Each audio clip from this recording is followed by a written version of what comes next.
Hi, everybody. It is finally over 4-12-1 for the Indianapolis Colts. Jake Arthur from Locked On Colts podcast joining me once again. And now it all begins. First order of business.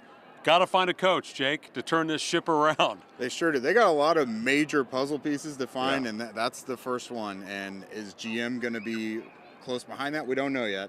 But head coach definitely the first major domino to fall. What do you think? Jim Harbaugh, the number one candidate right now? Denver's after him hot and heavy. Yeah, it ought to be for them.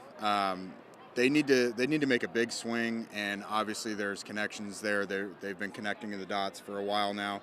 That needs to be their first big swing. So we'll watch that play out. Colts are going to have a top 5 draft pick. That's the good news of this horrible season. Mm-hmm. And it's pretty obvious the direction they got to go here and get a quarterback. Oh, yeah. It would be a disaster if they didn't come away with one. And there's 4 bona fide first-round quarterbacks. And, if they're in the top 5, they can get anyone they want. These guys have different styles, and, they all seem to have pretty good heads on their shoulders. So I really don't think there's any excuse for them not to get one early. Every single game this year at home went down to the final possession again this time.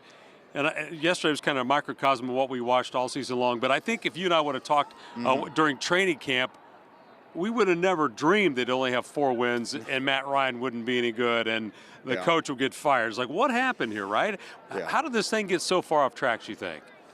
It was a collection of everything. You could point at the offensive line, but then that got good enough to win. Quarterback never really seemed to get right, which that's obviously a huge issue in itself.